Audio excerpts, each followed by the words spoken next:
Mhm.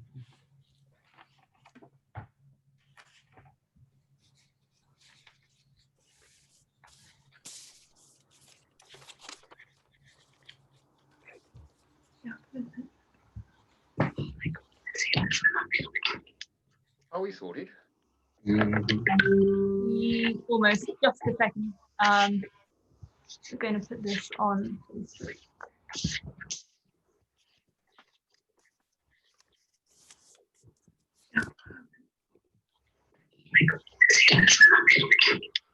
we sorted? Almost, just a second. We're going to put this on.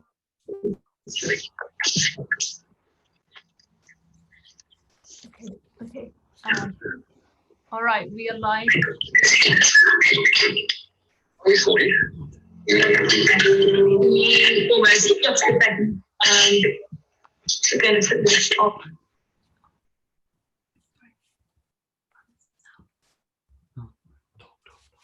Yeah, I can't hear the others.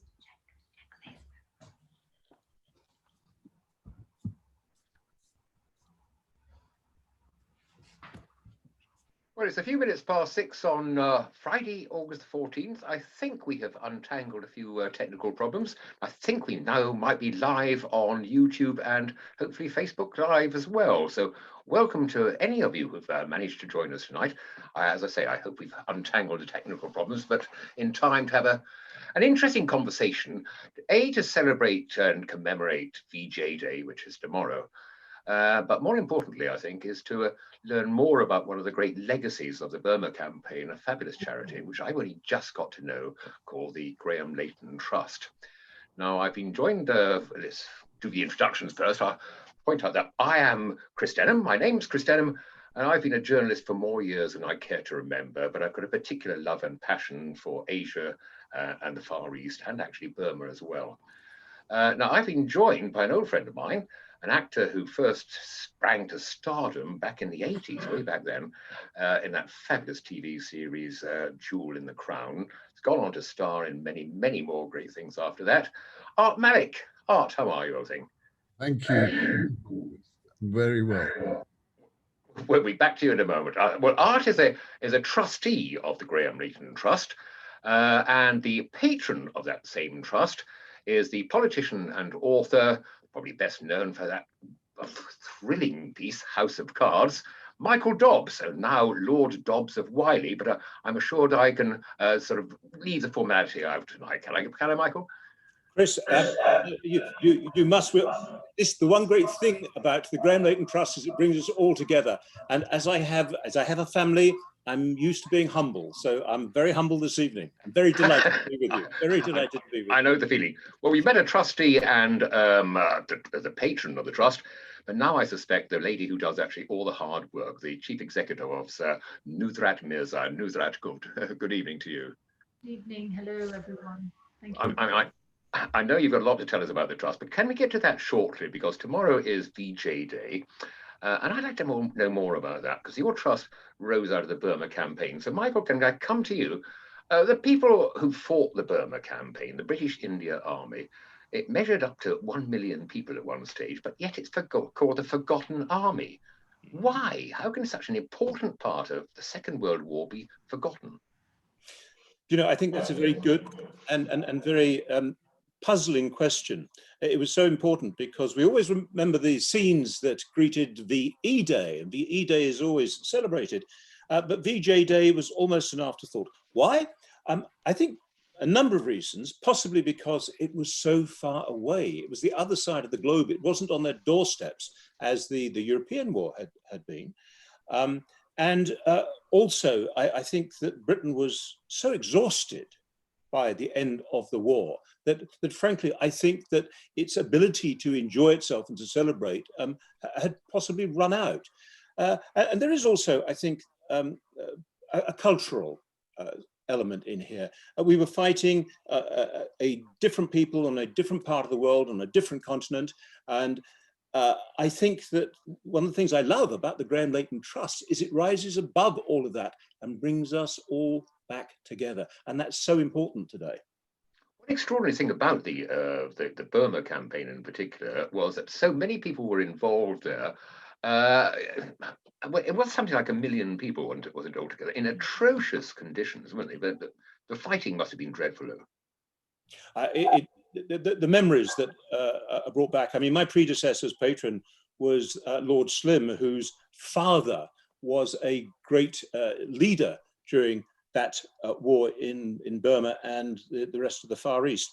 And the stories that he told me about the suffering were just incredible. All wars bring suffering, but that to suffer so far away from home, as Graham Layton did, I think was particularly powerful. And I'm just so delighted that Graham Layton was one of those who managed to take that suffering and turn it into something, into a force for good.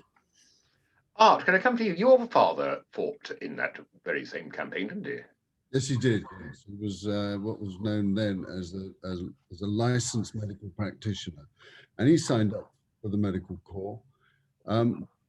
I have to say, I mean, you know, we're talking about the early 40s, and the first time my father ever mentioned anything about Burma was when we were playing the dictionary game, and the word Rangoon came up, and he just turned around and said, "Oh, I was there."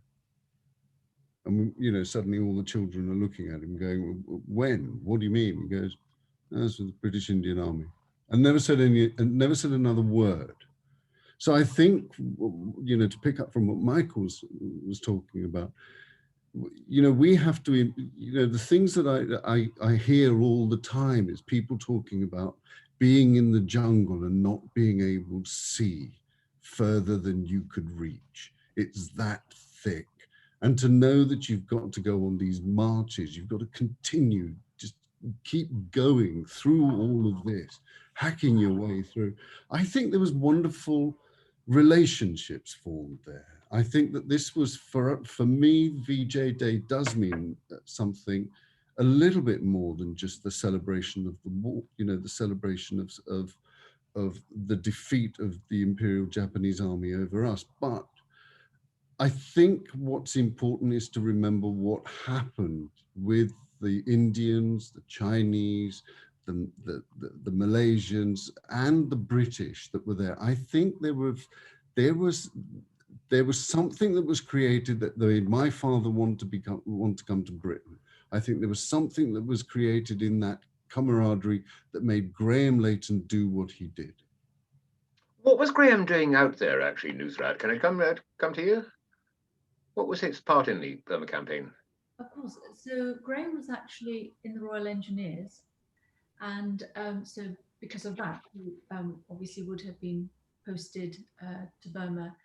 He went there, I believe, in 1942, and obviously, as you know, as a Royal Engineer, that would have been absolutely critical in that environment.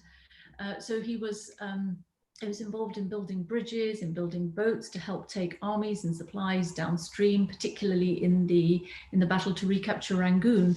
In fact, for that, he received both an MBE and an OBE for this, you know, tremendous service in the field that was recognised. So that's what he was doing there. Well, after the war, he went on to develop a wonderful engineering career, didn't he? What took him to Pakistan, Michael? Are you talking to me? Yes. How did he end up in Pakistan? Well, I think, I mean, just going back to what Nusrat said about an engineer, engineers are a different type of soldier in a way, aren't they? They are there to, unlike so many soldiers, they are there to build, to create, to fix things that are broken. And so I think that that what Graham Layton did was to take that background and for his military background and apply it to civilian life. Why Pakistan? I think, again, because of what Art was saying earlier, there was a great sense of camaraderie amongst everybody who fought there. And of course, in those days, it wasn't India and Pakistan and Bangladesh. It was all part of the British Empire, which was very quick to be finished with after the war. But I think there was a collective sense of belonging. And I think it's great that culture, that old culture, where it wasn't just Hindu, it wasn't just Muslim, but they were all together, so to speak, is what Graham Layton built on, and that's what I think took him to Pakistan eventually. And while he was in Pakistan, he met another great engineer, and they all got together and formed this wonderful charity, did they not? Is that? Yes, they did. So can I just add something to the Burma Experience, I think, which is also, I think the Burma Experience for Graham was quite a formative experience. So I think he learned, first of all, a great deal from the commanders, people like Viscount William Slim, who was the commander of the 14th Army. So he was in charge of people from lots of different backgrounds. So there would have been British soldiers, Indian soldiers, people from West and East Africa, and the Gurkha Rifles. They would all have made up the 14th Army, and that's and so I think Graham will have watched commanders like Viscount Slim, mobilizing and motivating this diverse group of people, and I think that was hugely influential on him. And I think I completely agree with Michael. Yes, it was those bonds of friendship and camaraderie, and also that sense of duty and responsibility that one feels for one's men. And I think service personnel will understand this best of all. I think all of that took him to Pakistan. And when he was there, he met the amazing Zagar Rahmatullah, yes, fellow industrialist. So I think that they were both in that construction space. But Graham also lived at the Sindh Club, and Zagar was a one-time president of the Sindh Club. So there are many places where there's a crossover, and they could have met at any one of those junctions. Why did they choose to get together and create this charity for eye care particularly? Was that a huge problem in Pakistan? Yes, it was a huge problem. So it came about, essentially, Zagar had lost his wife about a year before they formed the charity. And she was a wonderful philanthropic woman. And I think that Zagar wanted, from what I understand from his family, he wanted to do something to honor the memory of his wife. And so was thinking around the idea of setting up a charity.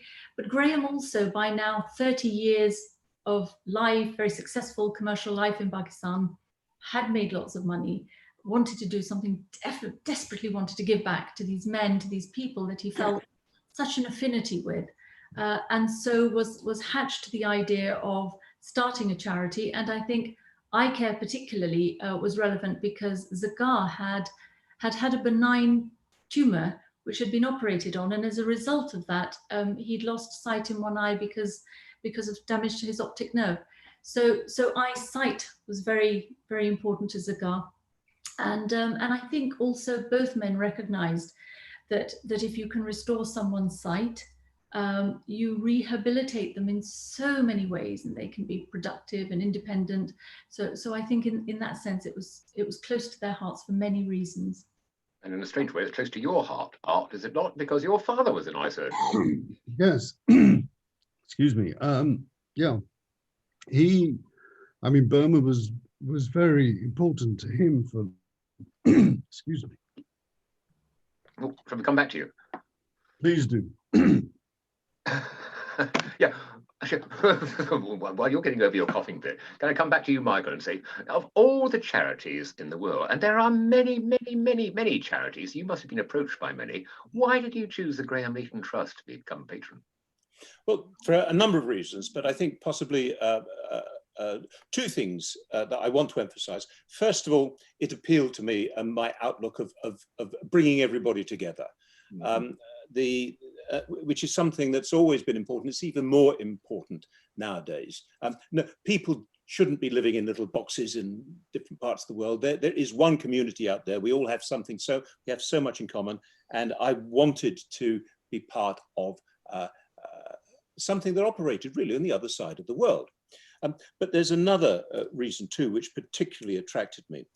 It's so effective, the Graham Layton Trust. It does something, it's got a sharp end, which is people who in a very poor country like Pakistan are suffering from loss of vision.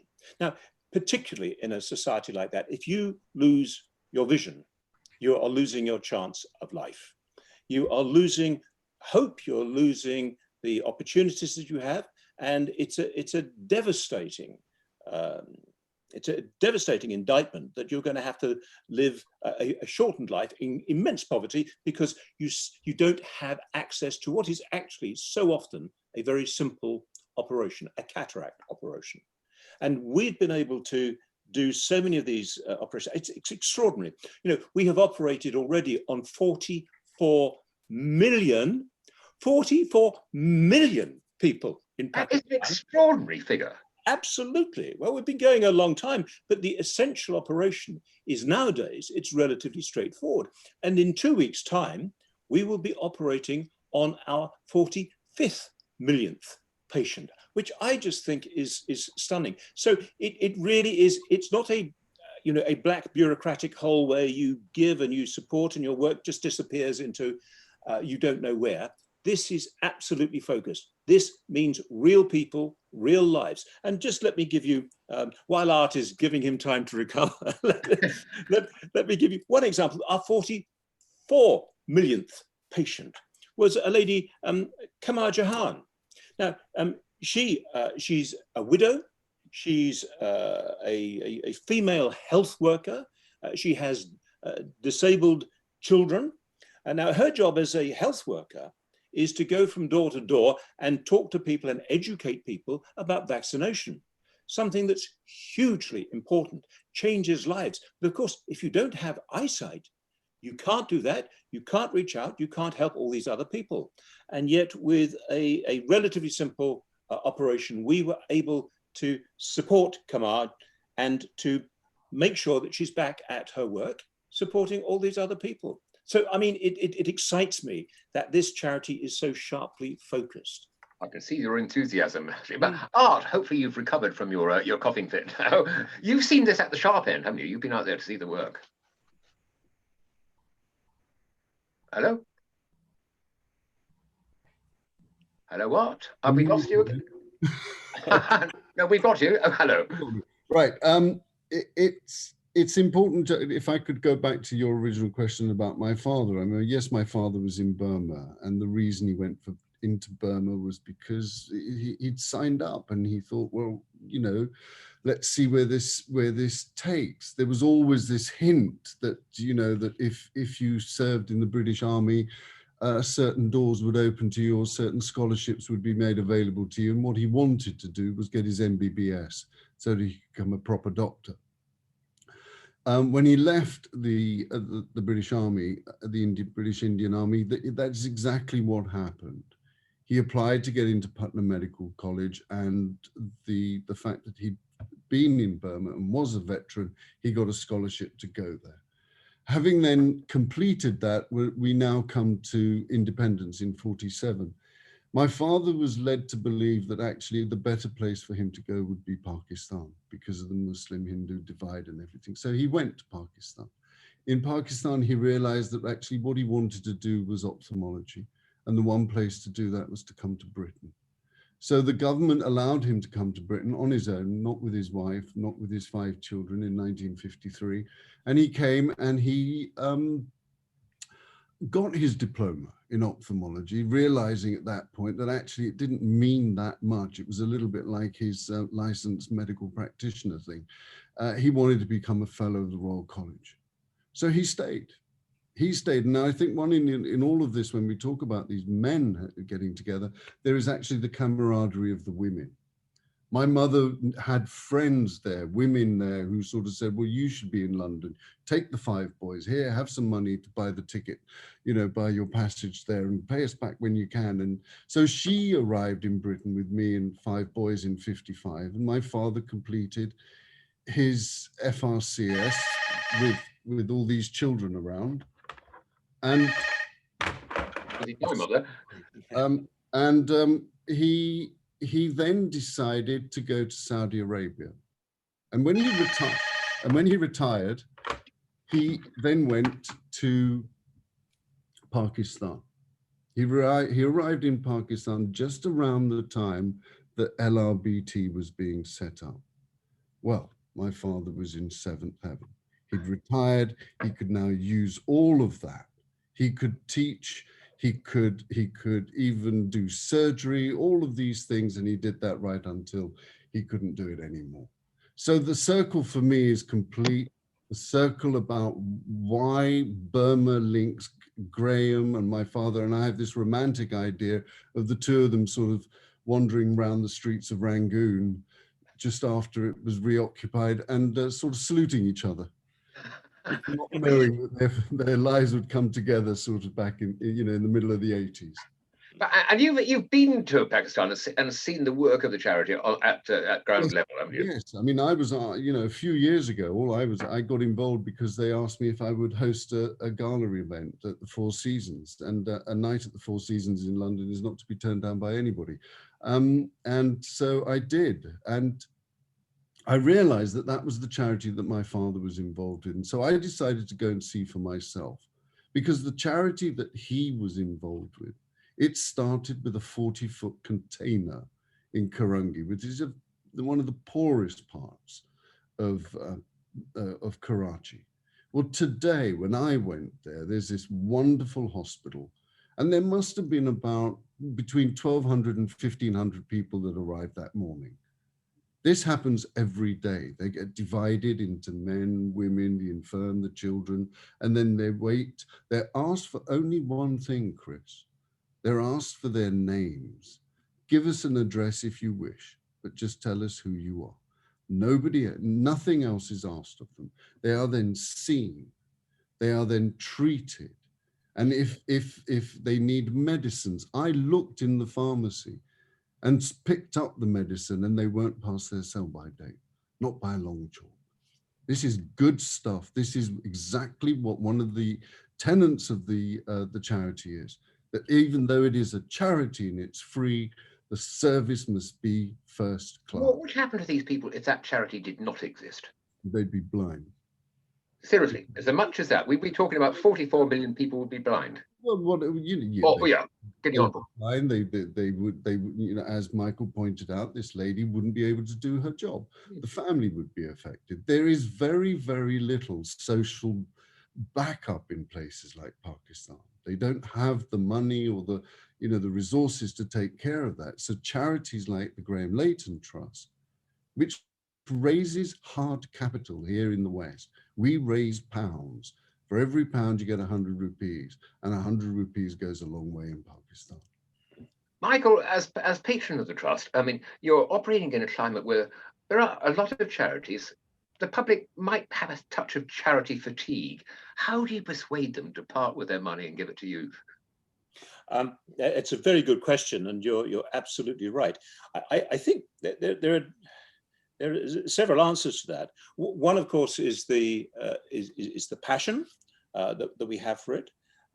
Secondly, is the track record that we have achieved so much. We have a long history, and we have still a long way to go. Third, we point to the fact that we have really built something of substance. Of course, we love to talk about the individuals we've helped, because that's what it's really all about. People like Kamar Jahan. And remember that as a widow, she is the breadwinner of her family. So as Art was saying, there is nothing to fall back on. So we have to empower people to be able to help themselves. But out of all that have come, Art talked about the hospital that he visited. We have 19 hospitals. We have 3 of them are teaching hospitals. We have 58 clinics. In other words, we are building something which is growing, and it'll be a wonderful, wouldn't it be wonderful if actually the Graham Layton Trust could turn around and say, actually, we've done our job and we are no longer needed, because eye care in Pakistan is now at a level and of a quality that we can take care of everybody themselves. By themselves. So the fact that it is so focused, it achieves so much for so relatively little, which is why I always encourage people who are interested in it. I said, look, the first thing to do is to contact us to find out about the details about what it is we do. Spare just a little time if you can to come and support us and help us raise a little bit of money. Spare some money to yourselves, because a little goes a very long way. And spread that word about what it is we do, because we started talking off about the forgotten war 75 years ago, but there's something that's really important that should not be forgotten. And what Graham Layton Trust is doing is to make sure that it is never forgotten, that we are able to remind people that there's a job still to be done out there for the things that we fought for and our parents and our grandparents fought for all those years ago, which is all about, enabling people to lead their own sort of lives. But you can't do that if you can't see, which is why we bring the circle, we complete the circle and say, look, whatever it is you can, please do it for the Graham Layton Trust. And that sort of message works very well, I'm glad to say. There's no better message to leave that whole conversation on. Thank you very much indeed, Michael. Thank you, Art, as well. Thank you. I hope you've recovered from your coughing bout. And thank you, Nusrat, doing a wonderful job. It must be particularly difficult during these times of the pandemic, is it not? Does it make it harder? A little, but we are privileged to be able to do something and make a contribution. So so very happy to be here, and it's an opportunity to thank everybody watching, all our supporters. Please continue to support us. We still need you, but thank you for all that you do. Couldn't do it without you. Can I just mention one thing, which is tomorrow morning at 9:30 there is a program on the BBC. They're covering the VJ Day commemorations. It's called VJ Day, The Nation Remembers.